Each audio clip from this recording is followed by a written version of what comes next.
तो ये हमारा जो पिछला वीडियो था ना, उसमें जो पढ़ाया गया है उसी को मैं एक बार कैसे लिखा जाएगा, परीक्षा में कैसे लिखा जाएगा और हमें कैसे लिखना चाहिए इसको, वो मैं बता रहा हूं। तो हमारी जो प्रमेयिका थी वो क्या थी, ये प्रमेय है हमारी, ये नाम है यूक्लिड विभाजन प्रमेयिका। ये क्या कहती है कि दो धनात्मक पूर्णांक हैं। कैसे पूर्णांक हैं? धनात्मक, ए और बी। और अगर आपको दे रखे हैं, को दिए रहने पर, मतलब हमारे पास दो धनात्मक पूर्णांक ए और बी हैं, तो ऐसी अद्वितीय पूर्ण संख्याएं, ठीक, कैसी पूर्ण संख्याएं मिलेंगी। पूर्ण संख्याएं क्यों? क्योंकि शून्य भी हो सकता है। पूर्ण संख्याएं क्या होती हैं? पूर्ण संख्या होती हैं 0, 1, 2, ठीक है। ये जो संख्याएं हैं ए और बी, ये धनात्मक पूर्णांक है, यानी कि ये कहां से शुरू होंगे? ये 1 से शुरू होंगे, ठीक। तो अगर ये धनात्मक पूर्णांक है तो मैं ऐसी अद्वितीय पूर्ण संख्याएं मिल सकती है, मतलब शून्य भी हो सकता है, Q और R, जहां पर A = B times Q plus R, ये सेटिस्फाई हो जाएगा, ये संतुष्ट हो जाएगी, ये इक्वेशन, ये समीकरण हमारा संतुष्ट रहेगा, जहां पर R जो है वो B से छोटा होगा और 0 से बड़ा होगा या फिर 0 के बराबर भी हो सकता है। तो ये ऑलरेडी मैं बता चुका हूं, लेकिन इसको लिखा कैसे जाएगा इसलिए मैंने आपको बताया। और इसी का एक अनुप्रयोग जो है वो क्या होता है वो मैं आपको भी समझाता हूं। यूक्लिड विभाजन प्रमेयिका का जो अनुप्रयोग है, जो इसका एप्लीकेशन है, वो बहुत सिंपल है और बहुत शानदार भी है। जैसे हमें दो संख्याएं दी गई, एक दी गई 4052 और दूसरी दी गई 12576, और हमसे कहा गया कि इनका आप मासापा निकाल दीजिए। मासापा आपको याद है क्या होता है? महत्तम समापवर्तक, मतलब ऐसी संख्या जिससे इसमें भी पूरा पूरा भाग चला जाए और इसमें भी पूरा पूरा भाग चला जाए, तो उसको हम लोग बोलते हैं मासापा। अब आप लोग कहेंगे कि सर मासापा तो बचपन में ही पढ़ लिया था, तो आप हमें फिर से काहे के लिए पढ़ा रहे हो, है ना? तो मैं कहूंगा कि यार पढ़ तो लिया था, लेकिन अभी मासापा कुछ कुछ ऐसे भी रहेंगे कि आप निकाल नहीं पाओगे, है ना, या निकाल पाओगे तो 3 घंटे का पेपर खत्म हो जाएगा लेकिन निकल नहीं पाएगा। तो आप कहेंगे कि सर ये तो आप कुछ भी बात कर दे रहे हो, ऐसा तो बिल्कुल भी नहीं है, ऐसे ही थोड़ी ना है, पढ़ाई लिखाई हमने भी की है। तो मैं कहता हूं ठीक है यार, इन्हीं का निकाल दो, तो आप कहते हो अभी निकाल देते हैं। तो आप क्या कहते हो कि मासापा निकालने के लिए तो ऐसा किया जाता है कि जो भी हमें संख्या दे रखी है उसके हम गुणनखंड कर देते हैं।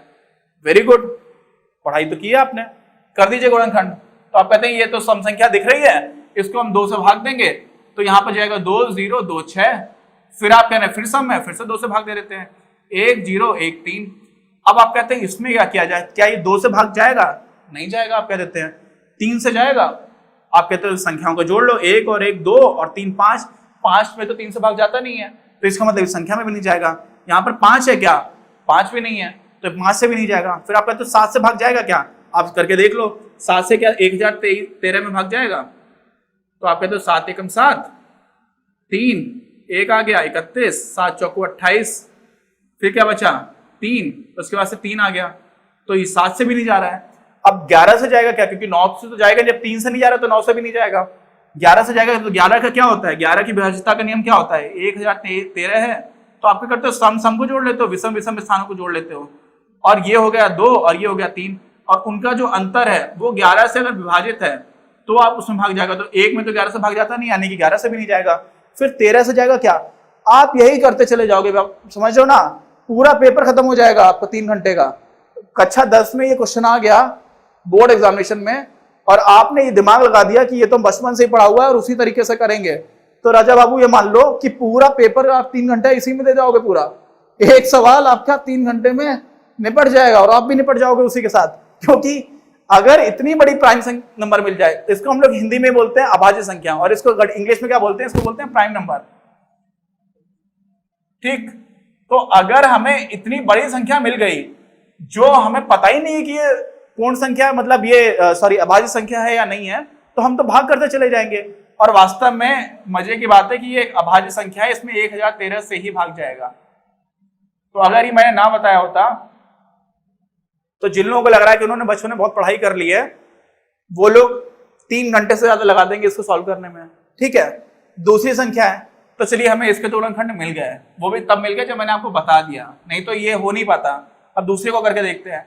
दूसरा है 12576, इसमें क्या किया?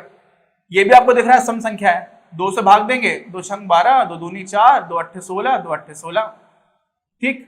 फिर 2 से भाग देंगे, 2 तियां 6, 2 एकम 2, 2 चौकू 8, 2 चौकू 8, फिर 2 से दे दो, 2 एकम 2, 2 पंचे 10, 2 सत्ते 14, 2 दूनी 4, फिर आप 2 से भाग दे दो, 2 सत्ते 14, 2 अट्ठे 16, 2 छंग 12, 786 आ गया, बिल्ला नंबर 786। दीवार मूवी याद है? आपकी जनरेशन ने शायद देखी नहीं होंगी, मैं तो अब आपकी अगली जनरेशन वाला इंसान हो गया हूँ, बहुत बुढ़ा हो गया हूँ ऐसा लगता है। तो एक मूवी थी अमिताभ बच्चन की दीवार, उसमें नहीं दीवार थी कि कुली थी मुझे भी याद नहीं है, मैं भी बहुत ज्यादा मूवीज तो नहीं देखता, बहुत पहले देखी थी, कुली थी शायद।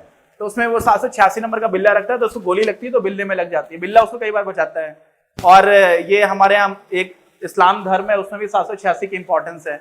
लोगों ने अलग अलग धर्मों से अलग अलग नंबरों को जोड़ के रखा हुआ है, 108, 7, इन सबका अपने जो हिंदू धर्म है उसमें महत्व माना जाता है। 786 है, इसका मुस्लिम धर्म में जो है महत्व माना जाता है। 13 को खतरनाक संख्या माना जाता है जो ईसाई धर्म है उसमें। तो ऐसे अलग अलग धर्मों में अलग अलग संख्याओं को महत्व से जोड़ा गया है। ये सब किंवदंतियां हैं या क्या है, अभी इस पर बात नहीं करेंगे, यहां पर आ जाते हैं। तो ये क्या है, सॉरी ये क्या है, 2 तियां 6, 2 ने 18, 2 तियां 6, अब 393 आ गया। तो 393 3 से विभाजित है, बिल्कुल विभाजित है। देखिए 3 और 9 कितना हो गया, 12 और 3 15, तो 3 तो आपको दिख ही रहा है, 1 3 1। अब 131 जो है वो एक ऐसी संख्या है जो कैसी है, अभाज्य संख्या है। अभाज्य है या नहीं है गलत मैं बता रहा हूं तो मुझे बताना, सॉरी 131 नहीं आएगा, 1 आ जाएगा यहाँ पर। तो इसके हमें गुणनखंड मिल गया। इसका मतलब क्या हुआ, 4052 के जो गुणनखंड है वो क्या हो गया, 2 गुणे 2 गुणे 1013, ठीक। और इसमें 12576 के गुणनखंड क्या हो गया, 2 गुणे 2 गुणे 2 गुणे 2 गुणे 2 गुणे 3 गुणे 131, यही तो हो गया ये। अब इसमें हमें मासपा निकालने के लिए क्या करते हैं, मासपा निकालने के लिए सिर्फ ये करना होता है कि जो भी कॉमन है वो देख लो, इसका ये 2 कॉमन है और ये 2 इसमें भी है, तो जो कॉमन है सिर्फ उसको उठा लिया और वही हमारा मासपा हो गया, ठीक। और मासपा ये क्या होगा, 2 गुणे 2 क्या हो गया, 4, यानी कि 4 है इन संख्याओं का मासपा, यानी 4 वो सबसे बड़ी संख्या है जिससे इन दोनों संख्याओं में पूरा पूरा भाग चला जाएगा, ठीक है। अब इनको लिखा कैसे जाता है मैं भी आपको बताता हूं। अब इसी को, ये जो हम लोगों ने कुछ भी किया ना, ये तो हमें बचपन से ही पता था। तो आप कहेंगे सर ये बचपन वाला जो तरीका है वो आपने क्यों बताया, तो बेटा मैंने इसलिए बताया क्योंकि बहुत सारे साढ़े लोग हैं ना, साढ़े मैंने बोला साढ़े, मैं सा और शा में गलती करता हूँ कई बार, ये मुझे बचपन से पता नहीं था। लेकिन मेरे कुछ फ्रेंड्स हैं, उन्होंने मुझे बताया कि सा और शाह बोलने में गलती कर देते हो कभी कभी। मुझे पता है कि सा और शाह क्या होता है, लेकिन जब मैं आम बोलचाल की भाषा में बोलता हूँ ना तो वो कभी गड़बड़ कर देता, तो मैं शाणा बोलना चाह रहा तो मैं साणा बोल दिया। तो आगे बढ़ते हैं। ये जो हमारी प्रमेय थी, वो प्रमेय क्या थी, प्रमेय ये बोलती है कि जब भी इस तरह की संख्याएं दे रखी हो, 2 संख्याएं जिसमें हमें उनका मासपा निकालना है, तो हम क्या करेंगे, छोटी संख्या से बड़ी संख्या में भाग देंगे। अच्छी बात है, 4 3 12, तो मुझे आइडिया लग रहा है कि 3 बार में लगभग भाग चला जाएगा, पूरा तो नहीं जाएगा लेकिन 3 बार से ज्यादा बार नहीं देना होगा। 3 दूनी 6, 3 5 15 की 5 हासिल लगी 1 और 3 चौको 12, सही है। 0 2 4, ये मिल गया 420, है ना। 420 ही करने वाले लोग भी बहुत सारे होते हैं। 420 मालूम है क्या है, तो हमारे यहाँ कानून संहिता है, ठीक है, कानून संहिता। और कौन सी संहिता, भारतीय कानून संहिता, इसको इंग्लिश में बोलते हैं इंडियन। इंग्लिश सीखते जाओ, बहुत इंपॉर्टेंट है, नहीं तो कॉलेज में जाकर के मेरी तरह पछताओगे, स्टार्टिंग में बहुत संघर्ष करना पड़ेगा, ठीक है। थोड़ी दिन की मेहनत के बाद से दिक्कत नहीं हुई थी, लेकिन स्टार्टिंग में बहुत बुरा लगता है अगर आप अच्छे कॉलेज पहुंच गए और जहां पर सारी पढ़ाई इंग्लिश में ही है। इंडियन पिनल कोड, और इसी को शॉर्ट में बोलते हैं आईपीसी, ठीक। तो भारतीय कानून संहिता की धारा 420 है, जिसमें कुछ खास तरह के ठग और इस तरह के जो काम करने वाले जो क्राइम्स है ना, अपराध हैं, उसके लिए सजा दी जाती है। तो 420 के तहत दी जाती है और इसी के तहत मुकदमा दर्ज किया जाता है। तो खैर आगे बढ़ते हैं। अब क्या हुआ, 420 आपको मिला शेष, तो जो शेष मिलता है ना, उससे आप भाग देना स्टार्ट कर देते हो। किसको, जो पहले भाजक था उसी को आप यहां पर ला करके लिख दोगे और उसमें आप फिर से भाग दोगे। तो आप किसमें भाग दोगे, 4052 में। देखिए अब ये 9 बार जाएगा, कैसे जाएगा, मुझे दिख रहा है कि एक अंक ज्यादा है, यहाँ पर 4200 होता तो फिर 10 बार जाता, लेकिन उससे थोड़ा ही कम है, तो 9 बार भाग चला जाएगा। तो कितना हो जाएगा, 3780 क्या मिल गया 2, 15 में से 8 जाएगा कितना बचेगा 7, और यहाँ पे रह गया 2, 272। अब इस 272 से जो पहले का भाजक था उसको भाग कर दीजिए, कितना हो गया 420, एक बार भाग जाएगा 272, ये क्या हो गया 8, ये क्या हो गया 4, और ये क्या हो गया 1, इससे आप 272 को भाग करिए, ये क्या हो गया 1, एक ही बार जाएगा, 2 बार नहीं जाएगा, तो कितना हो जाएगा 148। तो आपको क्या मिलेगा 12 में से 8 जाएगा बचेगा 4, यहाँ पे 6 रहेगा, 6 में से 4 जाएगा बचेगा 2, फिर यहाँ पर 1। अब 124 से आप फिर से 148 में भाग दे दीजिए। आप कुछ लोग सोच रहे हैं सर ये तो आप भाग देते चले जा रहे हो, ये कर क्या रहे हो यार, अभी जो हम लोगों ने पहले तरीका किया था ना वो से सॉल्व होता ही नहीं, वो आपको पता ही नहीं था कि 1013 जो है वो अभाज्य संख्या है। यहाँ पर हम क्या कर रहे हैं, ये बहुत डिफिकल्ट क्वेश्चन था उस वाले तरीके से, यहाँ पर अभी हम लोग को बहुत जल्दी आंसर देखने वाला है। 148 में भाग देंगे तो क्या होगा, एक ही बार जाएगा 124, बचा क्या 24। अब 24 से आप 124 में भाग देंगे तो क्या होगा 5 बार जाएगा, 24 पंचे 120, क्या बचा 4, 4 से आप फिर 24 में भाग देंगे कितनी बार जाएगा 6 बार, शेष क्या बचा 0। जब तक आपको 0 शेष नहीं मिल रहा है तब तक आपको भाग देने वाली प्रक्रिया को जारी रखना है, और जैसे ही आपको 0 मिल गया तो उस स्टेज पर जो भाजक था वही आपका मासापा है। और देखिए 4 मासापा है, यहां से भी हम लोगों ने पहले वाले भी 4 निकाला था, तो यहां से हमें मासापा मिल गया। अब हम लिखते कैसे इसको, मासापा को लिखते ऐसे हैं कि मा सा पा। आप कहेंगे ये तो मजाक कर रहे हो आप मेरे साथ, इतना तो हमको भी आता है, ये तो आपको आता है, लेकिन इसके आगे वाला जो है वो शायद नहीं आता है। तो 4052 12576 इनका जो मासापा है वो 4 है, ये ऐसे लिखा जाता है। तो मासापा एक फंक्शन है, अभी आप हायर क्लासेस में जाओगे तो फंक्शन पढ़ोगे, लेकिन मैं आपको थोड़ा बता देता हूं। तो मासापा आपने किसका निकाला 4052 का और 12576 का, तो मिल गया 4, लेकिन साथ में 4052 और 12576 का तो मासापा 4 है ही है, साथ में ये जितने भी ऐसे पेयर्स बनने, जितने भी जोड़े हैं 4 और 24 का भी मासापा यही है, 4 और 24 का भी मासापा 4 ही है। अब ये मासापा नहीं लिखूंगा, लेकिन आप ये समझ लो 4 और 24 के साथ साथ दूसरा क्या है 24 और 124, इसका भी 4 ही है मासापा। और वैसे ही क्या है 124 और 148,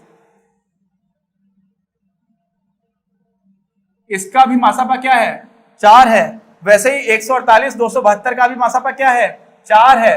तो इस वाले तरीके से आपको ये भी पता चल गया कि इतने सारे जो संख्या है उनका मासापा भी 4 है। और अगर बीच में आपसे पूछ लिया जाए कि 420 और 4052 का कितना है तो उसका भी 4 है। और अगर आपने पुराने वाले तरीके से किया होता तो आप ये नहीं बता पाते। अगर मान लीजिए मैं एक साथ इसी प्रश्न में 4052 और 12576 के साथ साथ आपको देखूं कि 272 और 420 का मासापा क्या है, तो आप नहीं बता पाओगे। इस वाले तरीके से आपको बहुत सारी संख्याएं ऐसी दिख जाएंगी जिन दोनों का मासापा वही उत्तर आ रहा होगा जो आपको अंत में मिला है। तो ये है यूक्लिड विभाजन प्रमेय का अनुप्रयोग, एप्लीकेशन, उसको पढ़ने का जो हमें फायदा हुआ है वो समझ में आया। तो ये इतनी आसान थ्योरम से, इतनी आसान प्रमेय से जो हम लोगों ने बचपन से सीखी हुई है, उसकी वजह से हम ये कैलकुलेशन कर पा रहे हैं। और इससे जुड़ा हुआ मैं आपको एक और फैक्ट बताता हूं कि दुनिया में प्रोग्राम लिखना स्टार्ट किया गया था। प्रोग्राम में सुनता हूं ना तो मुझे बड़ा अजीब लगता है कभी कभी, क्योंकि जब मैं छोटा था तो लोग बोलते थे कि धारावाहिक आ रहा है, उसी को बोलते थे प्रोग्राम आ रहा है। किसका प्रोग्राम आ रहा है? एकता कपूर का प्रोग्राम आ रहा है। आजकल अपने एक मुकेश खन्ना जी हैं, शक्तिमान तो आप लोगों ने देखा नहीं होगा, लेकिन वो बड़ा परेशान रहते हैं एकता कपूर से, क्योंकि एकता कपूर ने महाभारत बनाने की कोशिश की थी और वो महाभारत को बड़ा ही क्या बोलूं, मतलब जिस तरह से पुराना महाभारत जो बना था, जो आजकल टीवी पर आ रहा है फिर से, उसमें काफी अच्छे एक्टर्स पिक किए गए थे और उन्होंने काफी अच्छे से महाभारत बनाया था। जो भी हमारी पौराणिक कथा है महाभारत की, उसको काफी अच्छे से बनाया था। लेकिन एकता कपूर जी ने वहां पर 6 पैक्स वाले भीम और इन लोगों को लाना स्टार्ट किया और कुल मिलाकर के एक्टिंग अच्छी नहीं हो रही थी, बाकी इफेक्ट्स बहुत अच्छे हो रहे थे क्योंकि टेक्नोलॉजी इंप्रूव होती चली गई है। और साथ में उन्होंने सास भी कभी बहू थी, दामाद भी कभी ससुर था, और पता नहीं इस तरह के बहुत सारे चैनल्स बनाए, जिसकी वजह से हमारे देश की बहुत सारी महिलाएं खास तौर से उस जंजाल में फंस आ गई है। और इन सब कारणों की वजह से एकता कपूर की जब काम को प्रोग्राम लोग बोला करते थे तो मुझे थोड़ा सा कष्ट होता था कि क्या चल रहा है, क्योंकि प्रोग्रामिंग जो है वो बहुत ही इंपॉर्टेंट चीज है। कंप्यूटर प्रोग्रामिंग की मैं बात कर रहा हूं, राइट। तो जब इस तरह की प्रोग्रामिंग से उसको जोड़ा जाता है तो मुझे थोड़ा कष्ट तो हुआ करता था। ये वो प्रोग्रामिंग है जिसकी वजह से आप मुझे देख पा रहे हो, समझ रहे हैं? मैं आप तक अपना कंटेंट पहुंचा पा रहा हूं। तो ये जो पूरी कोडिंग की गई है उसमें हम लोगों की प्रोग्रामिंग की जो स्टार्टिंग हुई थी उसमें एक चीज लिखी गई थी, तो जो सबसे पहले के प्रोग्राम्स थे कंप्यूटर प्रोग्राम्स, उसमें भी इसी यूक्लिड विभाजन प्रमेय का जो ये एप्लीकेशन था इसी पर बेस एक प्रोग्राम लिखा गया था। ये पता है आपको? तो ये इतनी महत्वपूर्ण बात थी जो हम लोगों ने अभी अभी सीखी है, और अब हम इसके और एप्लीकेशंस करेंगे, लेकिन आपको बेसिक अंडरस्टैंडिंग हो गई है कि यूक्लिड विभाजन प्रमेय का क्या है और इसका क्या एप्लीकेशन है। तो अब हम लोग अगले वीडियो में इसका आगे की काम करेंगे। अगर आपको ये वीडियो पसंद आया तो प्लीज इसे अपने दोस्तों के साथ शेयर करें, लाइक करें, आपके अपने चैनल अपनी क्लास को सब्सक्राइब करें और बेल आइकन को प्रेस करना ना भूलें। Thank you very much, have a nice day.